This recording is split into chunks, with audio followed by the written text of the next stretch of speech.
চোখে তাদের অন্ধকার, তবে ভবিষ্যৎ নয়। অদম্য মনের জোর আর দক্ষতার জোরেই সাঁতার কেটে একের পর এক রেকর্ড গড়ছেন তারা।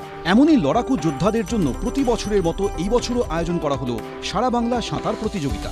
ইন্ডিয়ান লাইফ সেভিং সোসাইটি এবং ব্লাইন্ড পার্সনস অ্যাসোসিয়েশনের যৌথ উদ্যোগে শনিবার আয়োজন করা হয় প্রতিযোগিতা।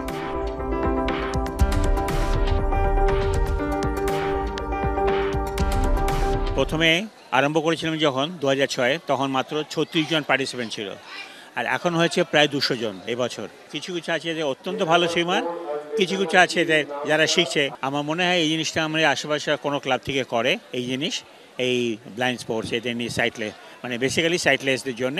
আর আমরা চেষ্টা করি এটাকে জাগিয়ে রাখার জন্য, যাতে ইন্টারেস্ট আরও বাড়ে। আমরা আশা করব দৃষ্টিহীনদের যতগুলি স্পেশাল স্কুল রয়েছে, ইনস্টিটিউশন রয়েছে, সমস্ত জায়গাতেই দৃষ্টিহীনদের এই রকম সাঁতার বা অন্যান্য স্পোর্টসের একটা ভালো ব্যবস্থা হবে। প্যারা অলিম্পিকে আমরা জানি প্রতিবন্ধীরা অংশ নেয়, ফলে এরা যাতে আরও এগোতে পারে এবং প্যারা অলিম্পিকে অংশ নিতে পারে, এই রকমভাবে এরা যাতে গড়ে উঠতে পারে, এটা সরকারও যদি নজর দেন, ব্যবস্থা নেন, তাহলে খুবই ভালো হবে। এবছর প্রতিযোগিতায় অংশগ্রহণ করেন 200-র বেশি প্রতিযোগী।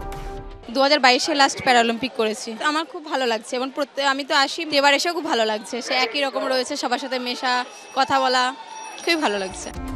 এদিনের প্রতিযোগিতায় অংশ নেন ভারতের হয়ে প্যারা অলিম্পিক্সে প্রতিনিধিত্ব করা সাঁতারুরা, ছিলেন রাজ্য এবং জাতীয় স্তরের প্রতিযোগিতায় অংশগ্রহণকারী সাঁতারুরাও। ঐশী মুখোপাধ্যায়ের রিপোর্ট, এবিপি আনন্দ, কলকাতা।